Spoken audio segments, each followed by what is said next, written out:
Well, hello, everybody, and welcome back. And if you are just tuning in with me for the very first time, it's so nice to meet you. And I'm really glad you're here with me today. I am your host, Heather Carey, nutritionist, chef, mom, and a woman who has been around the block with food. I want to open up about real food in relation to health, weight, and our bodies so you can make peace with what you eat.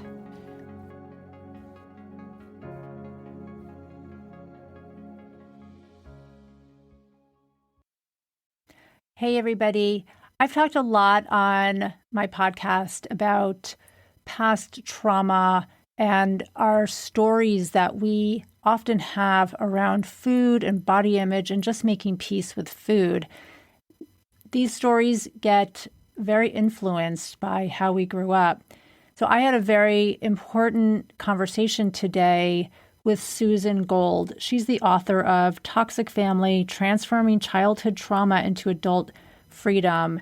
And we had a really deep, heartfelt conversation about growing up with trauma, body image, eating disorders.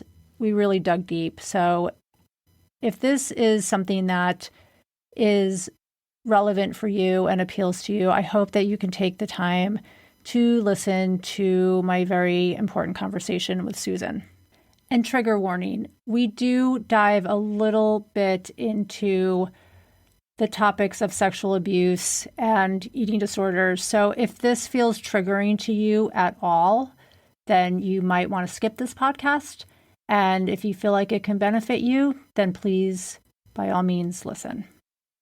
So today I am here with Susan Gold, who has a real food story to share that is embedded in past family trauma. So a little bit about Susan. Navigating a ferociously challenging upbringing while bravely moving forward as an adult to face ingrained, outdated, and patriarchal programming head-on, Susan now shares a unique perspective in viewing life challenges as occasions for transformation. She's excited to help others all over the globe transform their traumatic experiences into peace. Susan wrote about her experiences in her book, Toxic Family: Transforming Childhood Trauma into Adult Freedom, in which Susan turns the standard paradigm on its head, courageously leading others through her own journey of abuse, addiction, and surviving narcissism, all while creating a distinctly empowering personal and professional life. So hi, Susan. Thanks so much for joining me today. I'm really excited to speak with you. And I just wanted to start by saying I wholeheartedly believe that what we experience as children and in our childhoods directly influences us as adults, and as I know you do as well.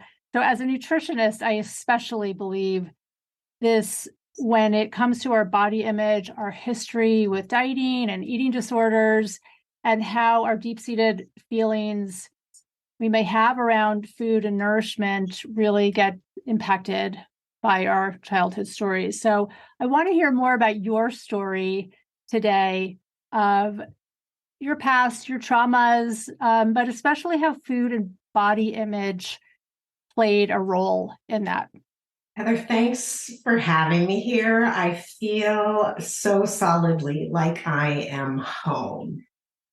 And food has been more of my nemesis than I even realized. I mean, I'm just, again, taking off another layer at this age. But let me take you back to my childhood home. Mm-hmm. I believe that food addiction, food disorder is in the lineage, and it was hurt and abused children, raising hurt and abused children, doing the best they could. My mother was a compulsive overeater.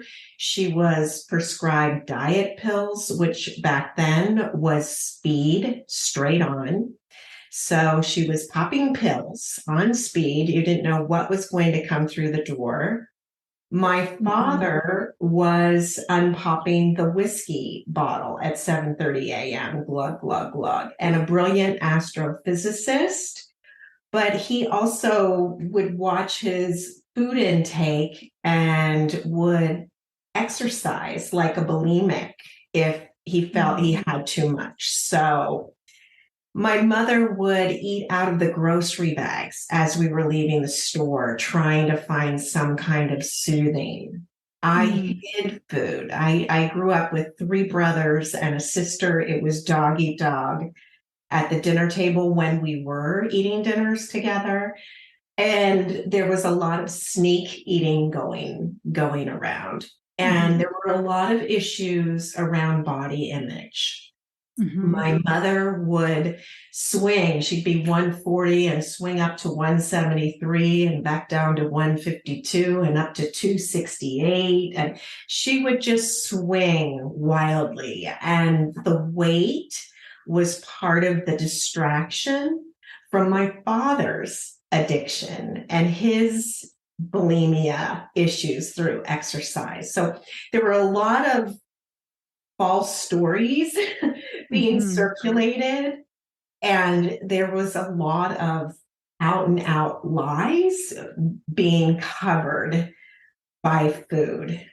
And my sister really was the one that literally took on my mother's illness, in that my mother would project her weight issue onto my sister. And my sister was a little heavier than I was. But when I look back at the photos, she was not obese. Like she was a healthy weight. I was sort of like skinny, scrappy, but we would go on clothing outings, and my mother would say, "Put those pair of jeans back right away. Your sister hasn't found a single thing that fits her yet." And just the shame that would come up. And as I was heading towards puberty, my father began to look at me in a much different way. I mean, to this day, Heather, he looks me up and down physically, oogles me like a piece of meat. And it really mattered in our household how you looked from the outside in rather than the inside out. So by high school, I wasn't eating breakfast in the morning. I wouldn't dare go into the cafeteria with my friends at lunch. I don't know what I did, and I was so famished by 3:30 when I walk in the door. I just blew into the kitchen, ripped open the cabinets, and it did not matter what the combination was. Like generic salty tubs of peanut butter you'd buy for a family of 20, and just dumping the chocolate chips in there and eating it by the tablespoon, followed by like bologna sandwiches on white bread and mayonnaise and lettuce and tomato and a couple of bites of cold lasagna that were there from the night before. And then I put on my plastic pants like the wrestlers would wear to cut weight and go to dance class for several hours to work it all off. And I was always on a wheel chasing it. In certain families, I think you take certain roles, right? So it sounds like your sister she followed in your mother's eating issues. Did you feel like you followed your father a little more closely, in that let me not eat, then come home and binge? And so I think I was a combo platter and taking on the energy of both of them. So I was a walking hazard site and knew it and didn't know how to find the balance. I only carried on shame, and it got darker as I went on in high school and became more uncomfortable around my own sexuality.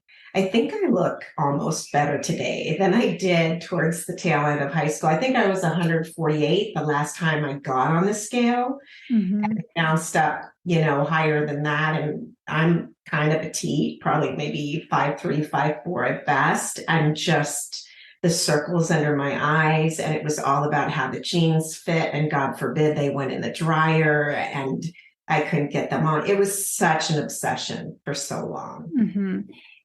Yeah, so and just back to you saying that it really mattered more what you look like on the outside rather than what was happening on the inside. That's certainly happening in my family as well.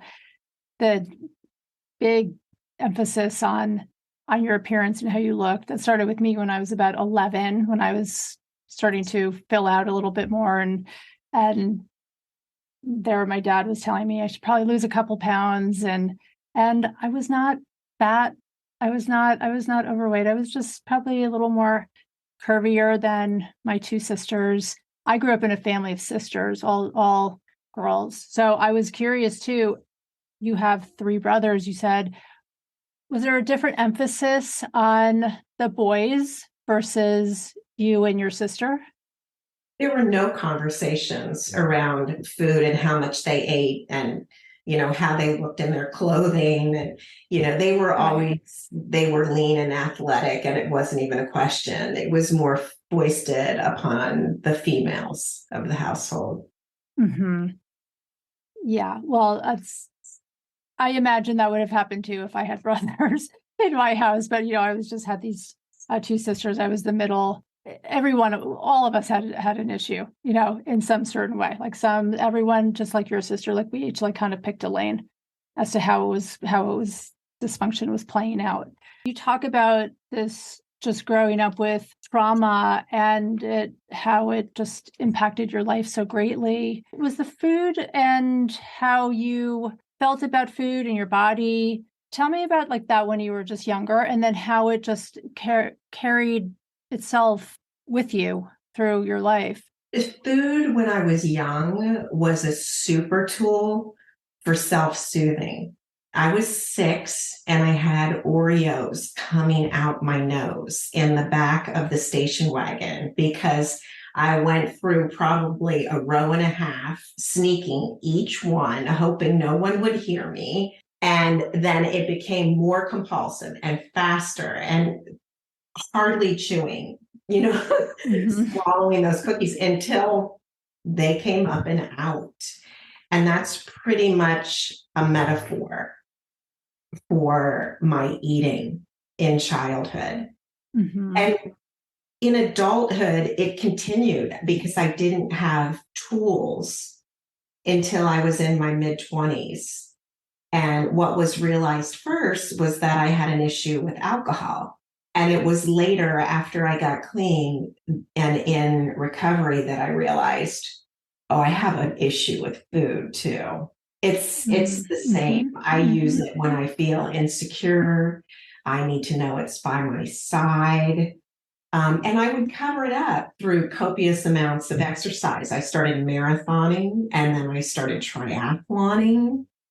And then I was a master swimmer. And I was always controlling with food. There was a point where, after I got sober, about 4.5 years clean, I was in the middle of a business deal and I was playing the same role I did in between my mother and my father, trying to broker their arguments. But I Hmm. was doing this in a business deal. And I literally split out of my body and had suicidal and clinical depression and was hospitalized in a treatment center for 28 days. Hmm. And one of the things that I used in that treatment center, where I was being treated for codependency and clinical depression, was controlling my food intake. I probably lost 18 pounds. I ate barely anything. And it was my way to feel powerful. Right. And in control, right? A lot of women I know with eating issues, right? That is a big part of it, is trying to control the amount that comes in or goes out. And that sounds like that's what was happening with you. You said though, that you used food for emotional reasons. Do you feel like you were doing this on both ends? I mean, restricting food and then also eating food for emotional reasons? That's so insightful, Heather. And that is absolutely true. And I had to come to understand that I was doing that, accept it, and then surrender to Hmm. it. And actually, I got help. So a professional like yourself had to teach me how to eat, what was a balanced meal, what that looked like, what, food groups I might consider.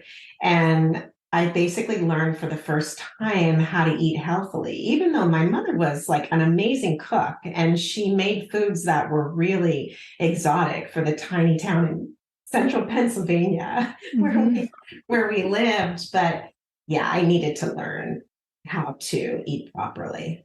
I can totally relate to the eating for emotional reasons because when my first diet started when I was 11, and that was a total fail. And then I was trained at a very early age that food is love. I mean, food is supposed to be loathed, because I was a girl, but food because we were supposed to, really be totally overly mindful of our appearance on the outside. But food from other like different family members, food was love and food was comfort, And so then I went through a couple traumatic experiences. My dad died when I was 14. And so it just food became like this sudden total comfort. I mean, it was like my best friend sometimes. So I understand that feeling of like leaning into food to soothe yourself.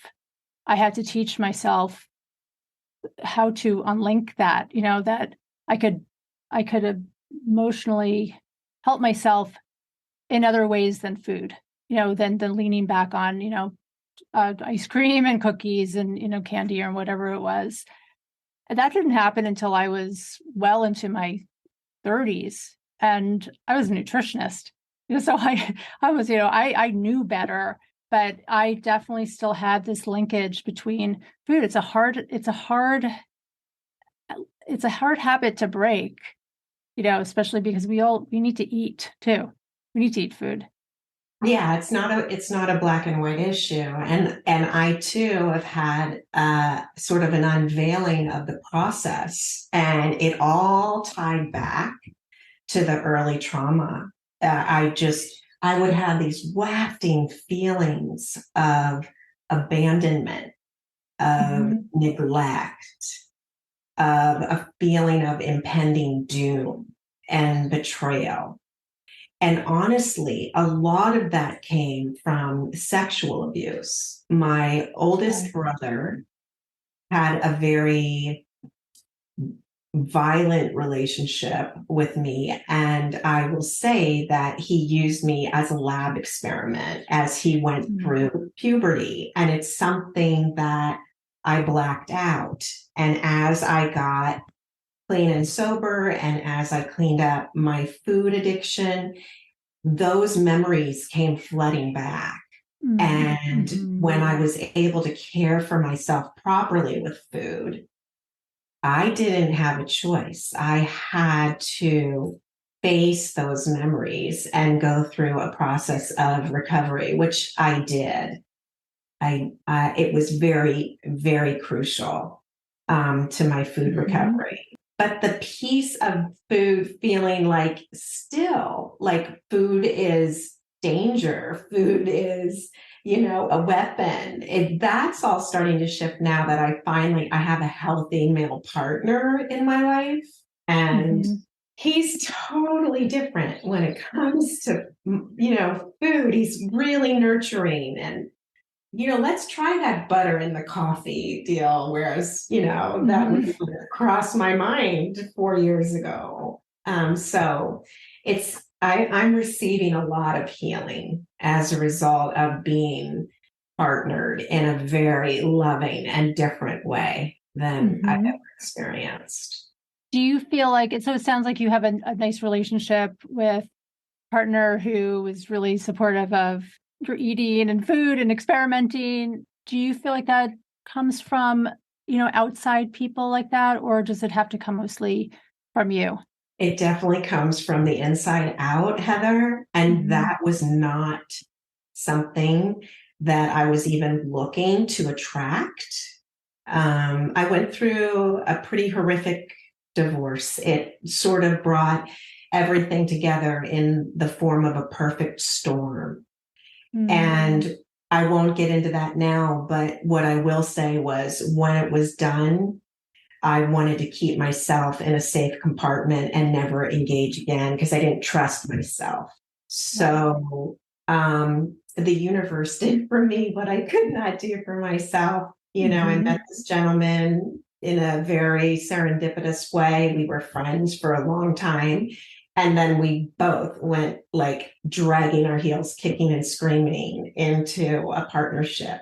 Of It's really lovely. And he's nurturing me as a woman, as a feminine woman, not as a stick figure moving through with toxic masculinity. And, you know, it's really amazing to allow myself to feel trust.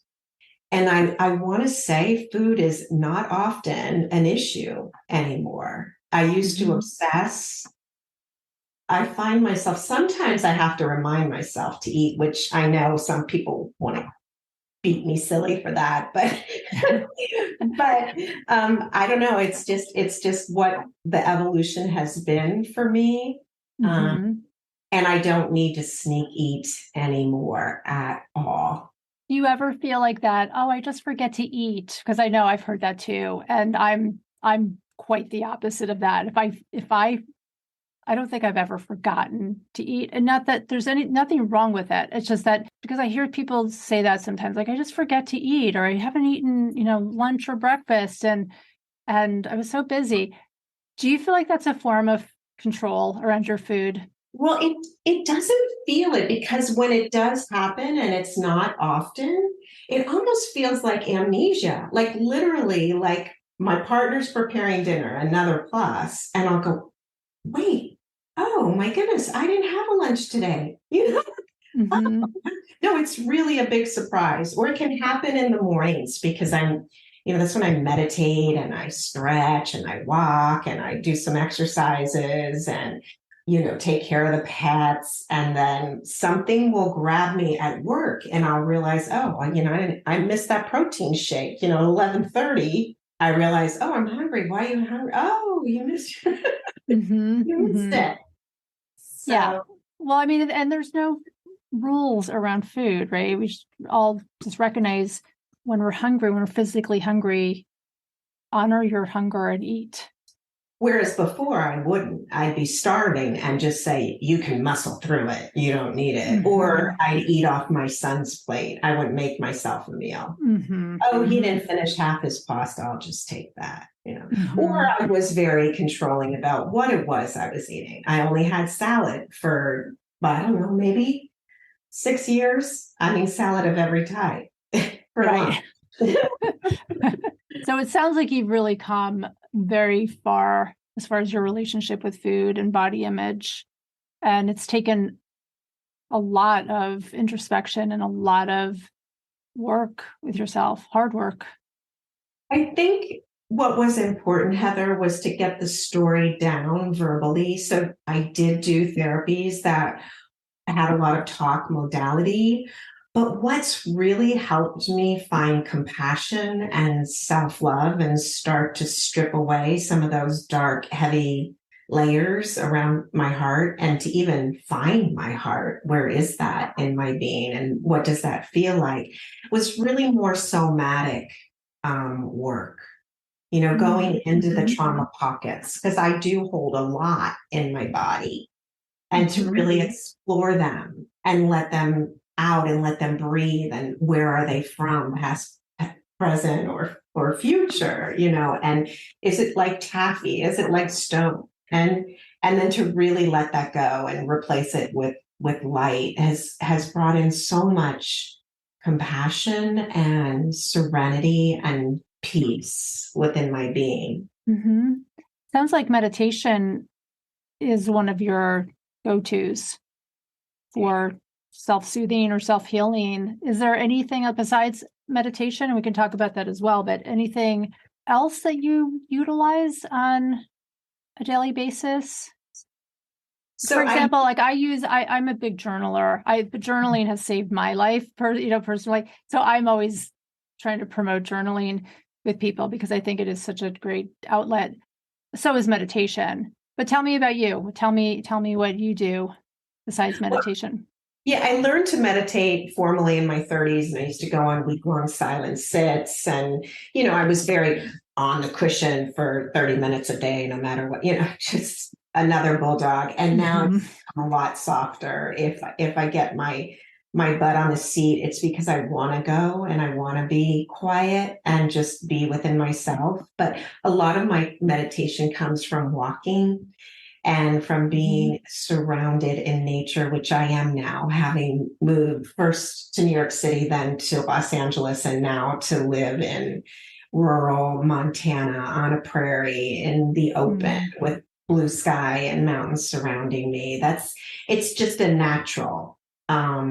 So being in nature is really healing. And then spending time like with my dog and our two cats and connecting, hearing them purr and that frequency that's so healing, and Mhm. listening to music and just being goofy. Sometimes when I'm on my own, I just get up and go to the center of the room and stick my arms out and I start to spin around like you do when you're a little kid, just Mhm. because it's fun.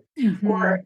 and I can't sing for crap, but I hum, and Mhm. just that tone, like it just lifts me up into a different space and I feel really good. It's so much better than a pack and a half of Oreos. Right. Well, and that's such a good point too, is just the fun. Besides the walking and meditating and, doing listening to music, doing those kinds of things, but also just having fun because I remember someone said that to me a little while back when I was just like starting to look at trauma and they're like, you might want to try to have fun. I'm like, fun.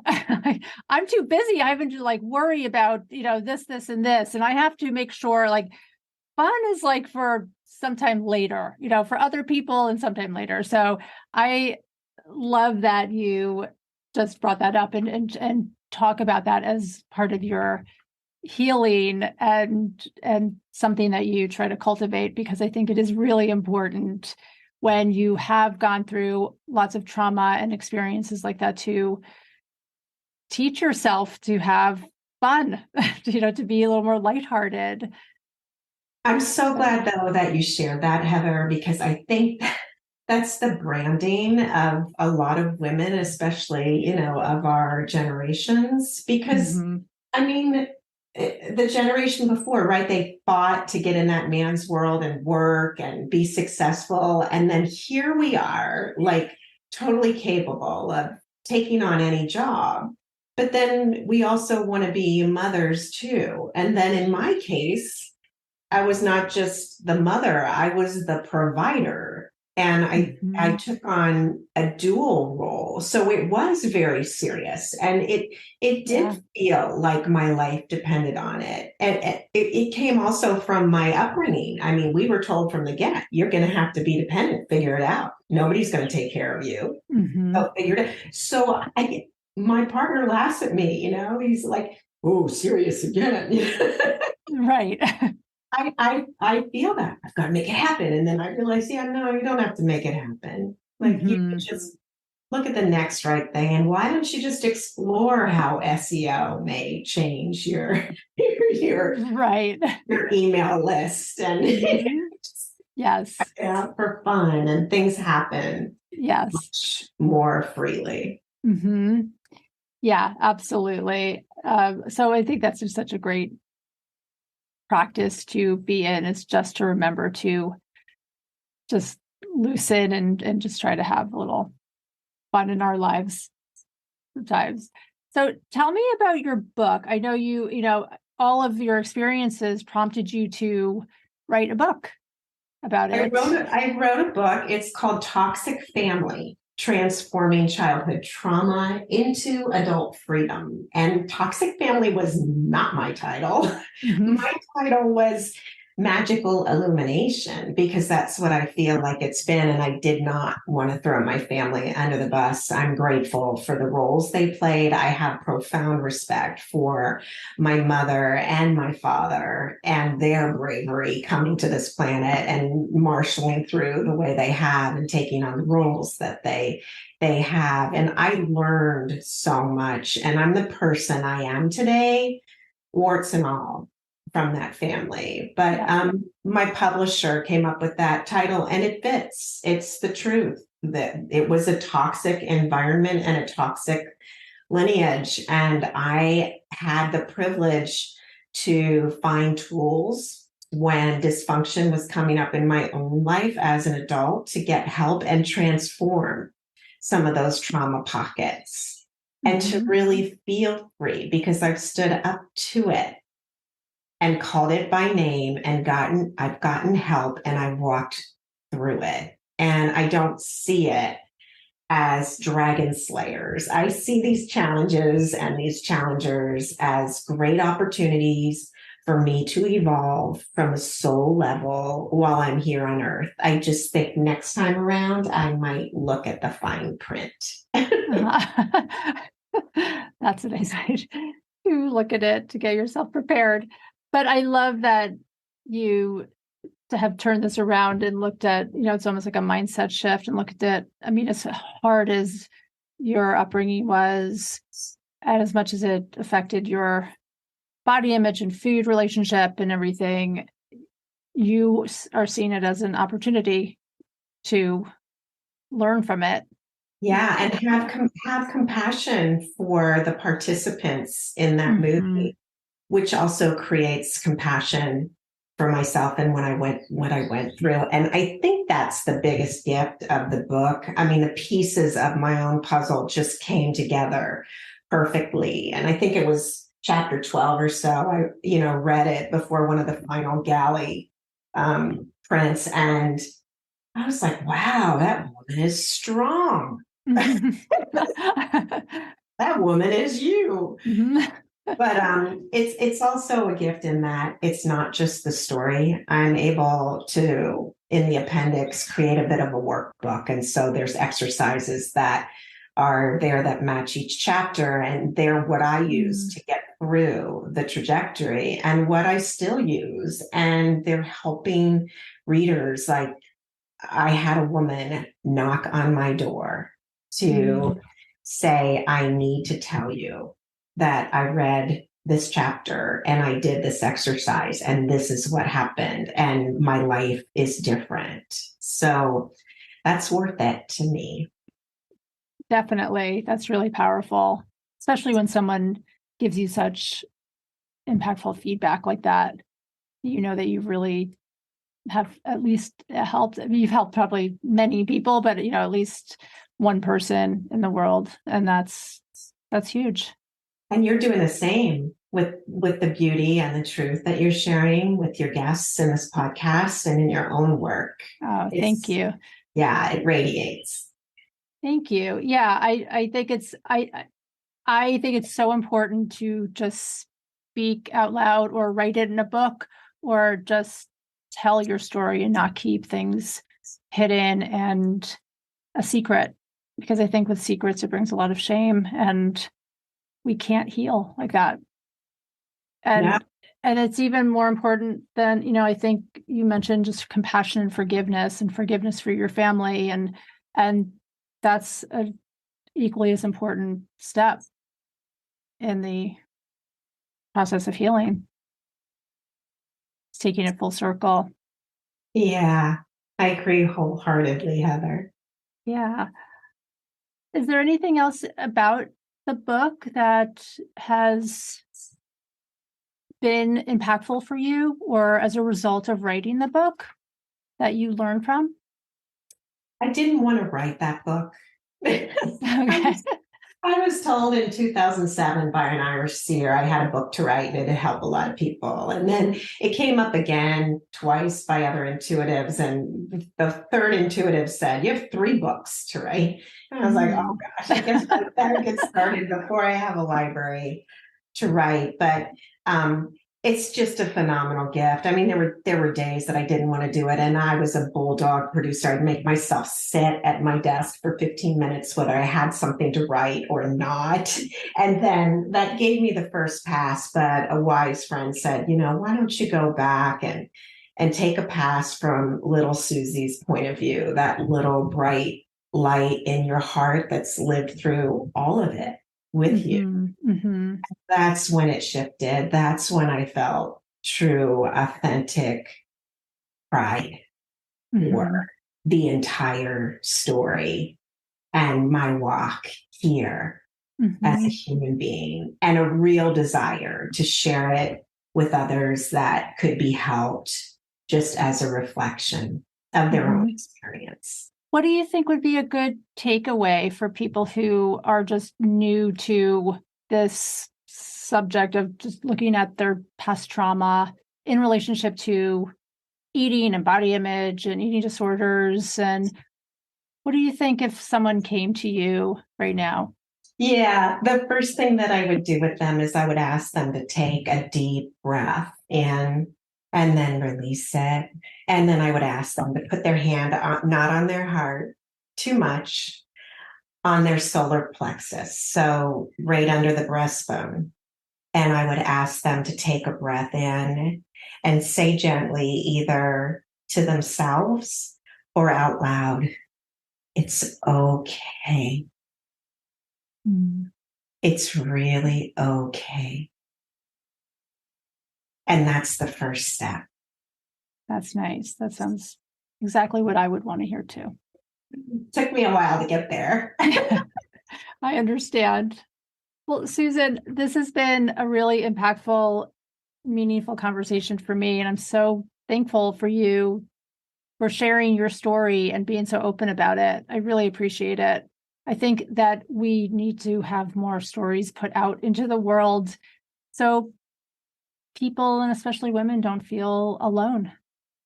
And thank you for your bravery bringing me on. I know that it's a bit of a taboo topic, but I feel a drive and a mission to share it. And I feel like I finally found why I'm here and what my That's great. reason for being is. Yeah. Mm-hmm. So thank you. Of course. Thank you.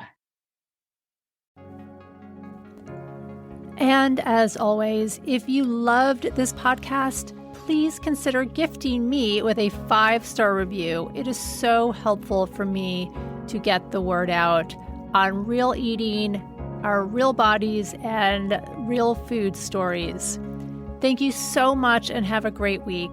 Bye for now.